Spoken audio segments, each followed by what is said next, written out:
Hello everyone, welcome to my channel what's line today. ఇప్పుడైతే shoulder minus chart చూద్దాం. ఈ chart వచ్చేసి blouse and కుర్తీకి కూడా యూజ్ చేయొచ్చు. మనం ఈ షోల్డర్ మైనస్ చార్ట్ ఎప్పుడు యూజ్ చేయాలంటే మన నెక్ డీప్ వచ్చేసి 5 ఇంచ్ కంటే ఎక్కువ క్రిందికి ఉన్నప్పుడు 5 ఇంచ్ కంటే ఎక్కువ ఉన్నప్పుడు మనం ఈ చార్ట్ని యూజ్ చేయాలి. ఫ్రంట్ అండ్ బ్యాక్ కూడా ఇలానే యూజ్ చేయాలి. మనకి ఫ్రంట్ నెక్ 6 ఇంచ్ వచ్చి బ్యాక్ నెక్ వచ్చేసి 8 ఇంచెస్ డీప్ వచ్చింది అనుకోండి, మనం ఫ్రంట్ అండ్ బ్యాక్ విడివిడిగా కట్ చేసుకోవాలి. కుర్తీస్ అయితే అదే మనకి సేమ్ నెక్ డీప్ పెట్టాలనుకున్నాం అనుకోండి, 4 ఫోల్డింగ్స్ వేసి కట్ చేసుకోవచ్చు. లేదు నెక్ డీప్ రెండు వేరువేరుగా పెట్టాలనుకున్నప్పుడు ఫ్రంట్ విడిగా కట్ చేసుకోవాలి, బ్యాక్ విడిగా కట్ చేసుకోవాలి. ఇప్పుడు వచ్చేసి ఏ నెక్ కి ఎంత షోల్డర్స్ ఎలా మార్క్ చేసుకోవాలనేది చూద్దాము. ఇది వచ్చేసి జోల్ నెక్. దీనికి వచ్చేసి మనం ఫుల్ షోల్డర్ మార్క్ చేసుకోవాలి. జోల్ నెక్ అయినా, బ్యాక్ నెక్ అయినా, కాలర్ నెక్ అయినా సరే, మనం ఎప్పుడు కూడా మన షోల్డర్ ఎంత అయితే వచ్చిందో డివైడెడ్ బై 2 చేసి మార్క్ చేసుకోవాలి. అదే డీప్ నెక్ అయితే షోల్డర్ మైనస్ చేయాలి. అలా కాకుండా బ్యాక్ నెక్ కి ఇంకా కాలర్ నెక్ కి కూడా మనం డీప్ నెక్ పెట్టినట్టుగానే 5.5 షోల్డర్ పెట్టామంటే గనక అది అస్సలు ఫిట్టింగ్ అనేది అసలు సెట్ అవ్వదు.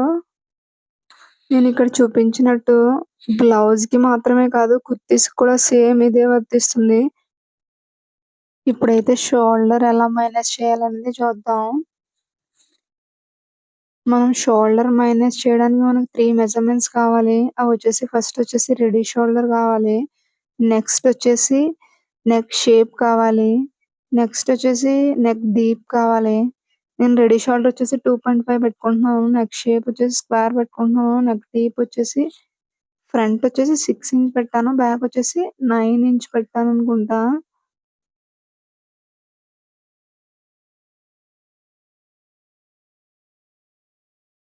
సో ఈ ఫార్ములా ఎలా యూజ్ చేయాలనేది ఇప్పుడు చూద్దాం. నేనైతే రెడీ షోల్డర్ 2.5 పెట్టాను. సో 2.5 ఉన్న టేబుల్ని మనం చూడాలి. 2.5 అయితే ఈ టేబుల్లో ఉంది కాబట్టి నేను ఈ టేబుల్ యూజ్ చేస్తున్నాను. 2.5. నెక్స్ట్ వచ్చేసి నెక్ షేప్ వచ్చేసి స్క్వేర్ కాబట్టి నేను ఈ లైన్లో చూసుకోవాలి, ఇక్కడ చూపిస్తున్న విధంగా.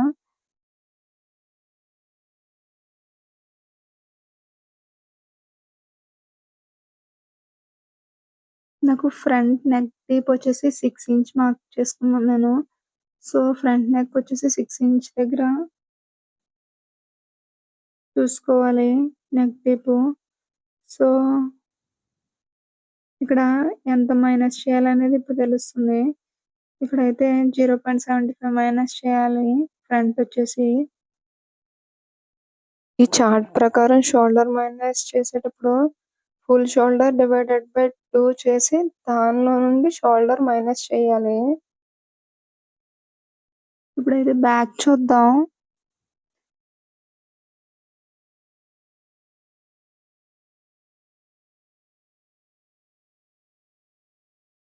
బ్యాక్ వచ్చేసి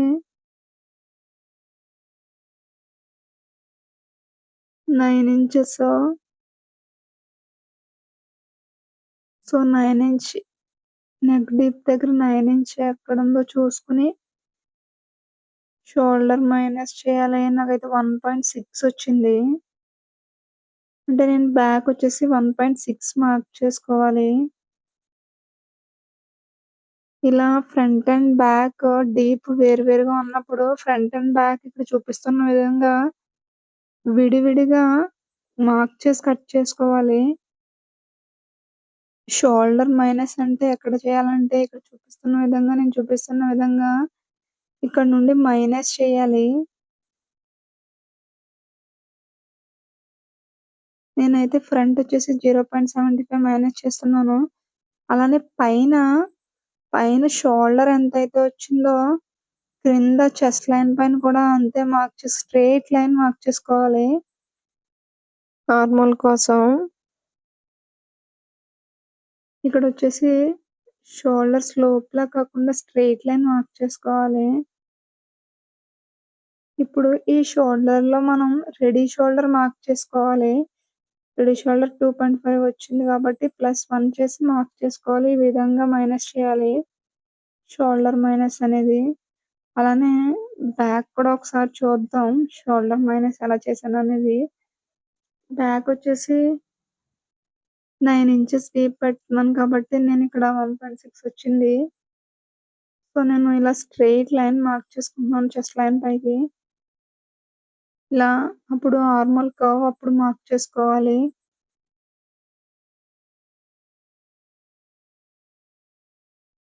ఫ్రంట్, బ్యాక్ మొత్తం సేమ్ అన్నీ ఒకలానే మార్క్ చేసుకోవాలి. కానీ షోల్డర్స్ మాత్రం వేరువేరుగా మార్క్ చేసుకోవాలి. మన నెక్ డీప్‌ని బట్టి షోల్డర్ మార్క్ చేసుకోవాలి. బోట్ నెక్‌కి, ఇంకా డీప్ నెక్‌కి సేమ్ షోల్డర్ ఎప్పుడు పెట్టకూడదు. డీప్ నెక్ ఎప్పుడైతే వచ్చిందో అప్పుడు షోల్డర్ మైనస్ ఖచ్చితంగా చేయాలి. అప్పుడే ఫిట్టింగ్ కుదురుతుంది. So, thanks for watching this video.